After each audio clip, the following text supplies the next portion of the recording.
नमस्कार दोस्तों, मैं हूं राजेंद्र गुर्जर। स्वागत करता हूं आपका आरएस स्टडी पॉइंट में। हम चर्चा कर रहे थे भाषा, व्याकरण एवं लिपि का सामान्य परिचय, और इसका हमने 3 भाग पढ़ चुके हैं।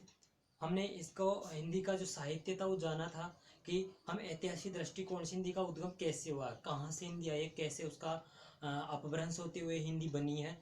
ठीक है दोस्तों, उसके बाद में मैं चर्चा करते हुए छोड़ा था आपको कि हम अब पढ़ेंगे भौगोलिक दृष्टिकोण से, और वो भौगोलिक दृष्टिकोण जो दूसरा पार्ट था हमारे पास भौगोलिक दृष्टिकोण है दोस्तों। ठीक है दोस्तों, भौगोलिक दृष्टिकोण का मतलब है हमारे पास, अगर मैं चर्चा करूं,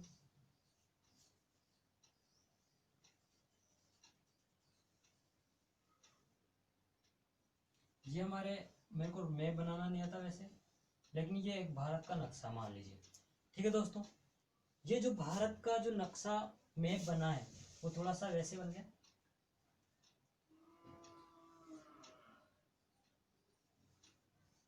ये है। ठीक है, अब इसके अंदर क्या हुआ कि जो मध्य भारत है, जो मध्य भारत है, मध्य भारत, इसके अंदर हिंदी बोली जाती है। क्या बोली जाती है दोस्तों? हिंदी बोली जाती है, बोली जाती है। जैसे यहां से अगर थोड़ा सा इधर की साइड चले या इधर की साइड चले, इधर इधर, इसका मतलब ये नहीं कि बीच में थोड़ी ऊपर इधर भी इधर जाएगी। तो यानी कि हम बात करें तो राजस्थान हिंदी बोली जाती है, यूपी, एमपी, झारखंड, ठीक है दोस्तों, झारखंड। और अगर हम बात करें छत्तीसगढ़, छत्तीसगढ़। इसके बाद में अगर हम और बात करें, हरियाणा आ गया, हरियाणा। इस तरह से कहीं और भी राज्य हैं जो हमारे इसको पूरे को क्या करते हैं, टच करते हैं या इसके आसपास होते हैं। वो सारे के सारे क्या करते हैं दोस्तों, इसको मध्य भारत यानी कि हिंदी भाषा बोली जाती है। दिल्ली आ गया, जैसे अंडमान निकोबार जो केंद्र शासित प्रदेश है, निकोबार द्वीप। इस तरह से जो हमारे मध्य भारत के आसपास जितना भी टच करता है, गुजरात, ये सारे के सारों में मध्य भारत के अंदर यानी क्या बोली जाती है दोस्तों, ये मध्य भारत के अंदर क्या बोली जाती है, हिंदी बोली जाती है, हिंदी भाषा बोली जाती है। बिहार हो गया, बिहार में बोली जाती है दोस्तों। ऐसा नहीं है कि इसी में बोली जाती है, जो मैंने टिक लगा दिए, बिहार में बोली जाती है। यानी कि इन सब में जो है यूपी, एमपी, बिहार, छत्तीसगढ़, इन सब के अंदर ही जो हमारे पास क्या बोली जाती है दोस्तों, इन सब में हिंदी भाषा बोली जाती है। ये भौगोलिक दृष्टिकोण से था दोस्तों, जो मैं आपको ज़्यादा नहीं खींचा। ठीक है दोस्तों, इसके बाद तीसरा पार्ट था, क्योंकि बहुत ज़्यादा लेने से क्या होता है, लंबी क्लास हो जाती है। आप भी देख रहे थे कि इस सिलेबस में तो है नहीं, पता नहीं क्या क्या समझाते जा रहे हैं। अब दोस्तों आती है राजनीतिक दृष्टिकोण से। ठीक है, राजनीतिक दृष्टिकोण से दोस्तों, लेकिन ये जानना बहुत जरूरी होता है हमारे, क्योंकि ये हमारे एक जीके के नॉलेज के अकॉर्डिंग भी हमारे आता है। अब हम बात करते हैं, तीसरा पार्ट आता है राजनीतिक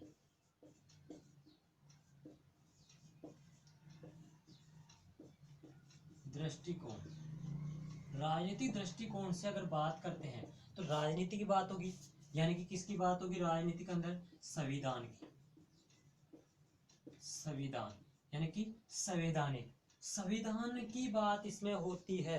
तो संविधान की चर्चा होगी, यानी कि संविधान के अंदर, संविधान के अंदर कहाँ कहाँ, जैसे कि बात की जाए अनुसूची 8 में भाग भाषा, कितनी भाषाओं का उल्लेख है अनुसूची 8 में, 22 भाषाओं का उल्लेख है दोस्तों। इन 22 भाषाओं में से एक हिंदी भाषा भी है। तो मैं कहूँ कि क्या हिंदी भाषा जो है वो हमारे राष्ट्र में बोली जाती है? हाँ, लेकिन इसके साथ 21, यानी कि हमारे पास एक ही है, तो मैं कहूँ कि 21 + 1 है बराबर 22 टोटल है। तो ये एक कौन सी है दोस्तों, हिंदी है। इसके अलावा जो मैं भी बता रहा था, बहुत सारी भाषाएं हैं जो अपभ्रंश होके बनी थी, वो सारी भी हमारे टोटल 22 भाषाओं को हमारे इसके अंदर राष्ट्र में बोली जाती है। इसीलिए हमारे भारत देश को बहुभाषी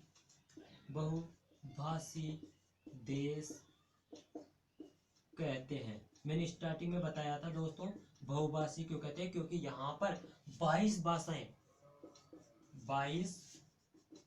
भाषाएं बोली जाती है, प्रचलित है, मान्यता है इनको, तो बोली तो बहुत सारी जाती है, लेकिन ये तो संविधान के अंदर लिखी हुई है, मान्यता है, इनको तो बोली जाती है। इसलिए हमारे देश को बहुभाषी देश कहते हैं दोस्तों। अब जो हमारी जो भाषा है, हिंदी भाषा है, उस भाषा को राजभाषा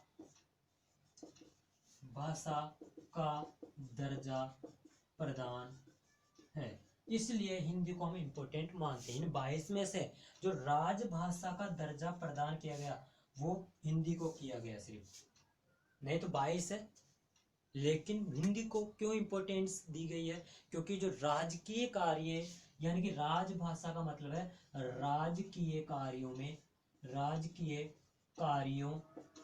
या कह सकते हैं हम प्रशासनिक कार्यों में प्रयोग ली जाती है।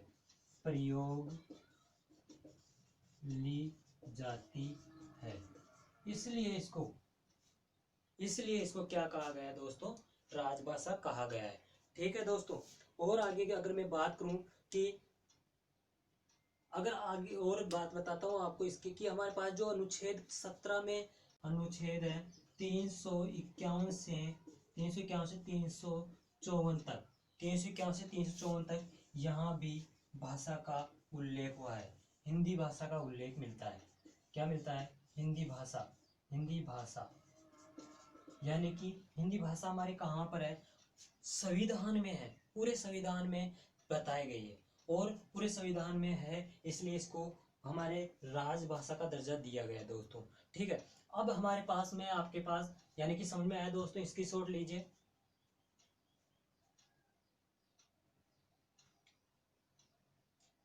दोस्तों आपके ये जो इम्पोर्टेंट, ये जो तथ्य जो मैं बताया हूँ, राजनीतिक दृष्टिकोण, यह आपके चर्चा करूँ तो फर्स्ट ग्रेड से लेकर सेकंड ग्रेड, थर्ड ग्रेड, जो थर्ड ग्रेड के अंदर क्या आती है? रीट, आर टेट, ठीक है, और इसके बाद में टेट, सी टेट जो होती है वो, बीएसटीसी, बीएड, हर किसी कॉम्पिटिशन, राजस्थान का कोई सा भी एग्जाम दे लिए, सब में इसके बारे में चर्चा की जाती है, पूछा जाता है। ठीक है दोस्तों। तो मैं आपसे और आगे देखता हूँ, चर्चा करता हूँ कि संपूर्ण भाषा के बारे में अपन जान चुके हैं, राजनीतिक दृष्टि से जान चुके हैं, भौगोलिक दृष्टि से जान चुके हैं, और ऐतिहासिक दृष्टि से जान चुके हैं। अभी इसके लिए मेरे सामने 2-3 तथ्य निकल के आए। एक तथ्य जो है, बोली आई है, क्योंकि बोली जाती है। दूसरी आई है भाषा, तीसरी आई है राष्ट्रभाषा,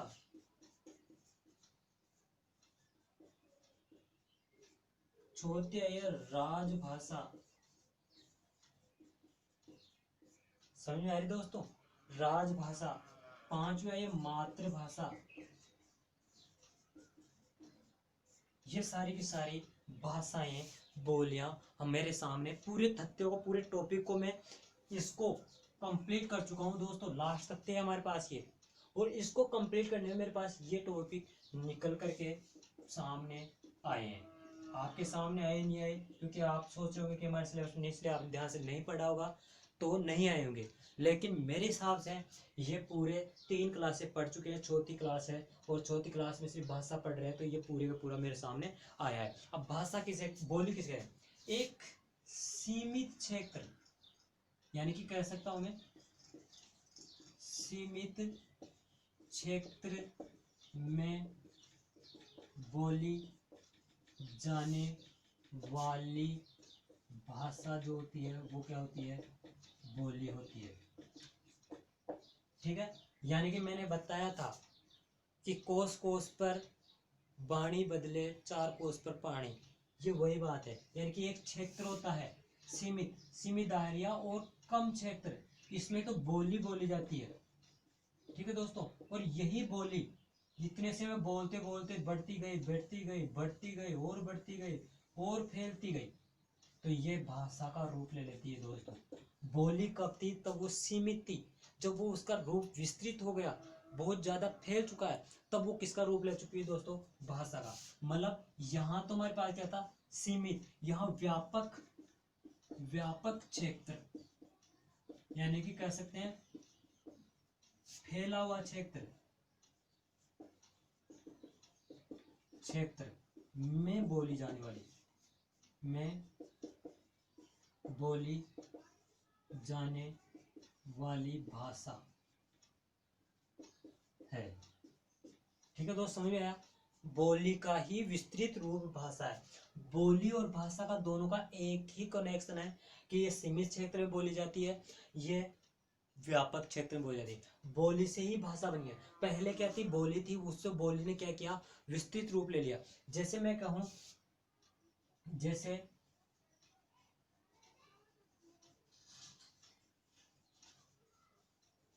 दोस्तों ये हमारा राजस्थान है, ठीक है।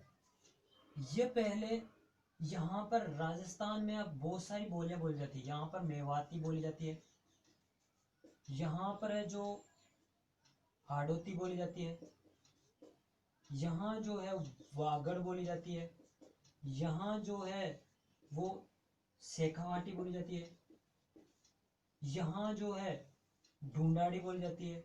तो दोस्तों ये तो कहती बोलियां हैं, क्योंकि इनका क्षेत्र जो है वो सीमित है, लेकिन पूरे में ही जो फैल चुकी है वो कौन सी है? राजस्थानी। और ये राजस्थानी ने क्या किया? छोटे छोटे पदतबकों से लेकर के व्यापक रूप ले लिया। और इसके भी बाहर इसी प्रकार से जो हिंदी थी वो एक राज्य से दूसरे राज्य, तीसरे राज्य में ऐसे करते हुए विस्तृत हो गई, और उसने बोली ने क्या रूप ले लिया? भाषा का रूप ले लिया हिंदी को। पहले हिंदी सिर्फ कुछ व्यापक क्षेत्र में बोली जाती थी, वो हिंदी एक बोली थी, लेकिन उसने एक व्यापक क्षेत्र लेकर के बोली ले लिया। राष्ट्रभाषा हमारे संविधान में जिसे चर्चा की गई है कि राजकीय कार्यों में जो प्रयोग में ली जाती है। हमारे संविधान जो भाग अनुसूची 8 है उसके अंदर 22 भाषा का उल्लेख है, उनमें हिंदी का है। यानी कि किसमें? संविधान में, हमारे राष्ट्र में हिंदी को राष्ट्रभाषा कहा गया। हमारे राज जो हमारे संविधान के अंदर, संविधान में उल्लेखित है,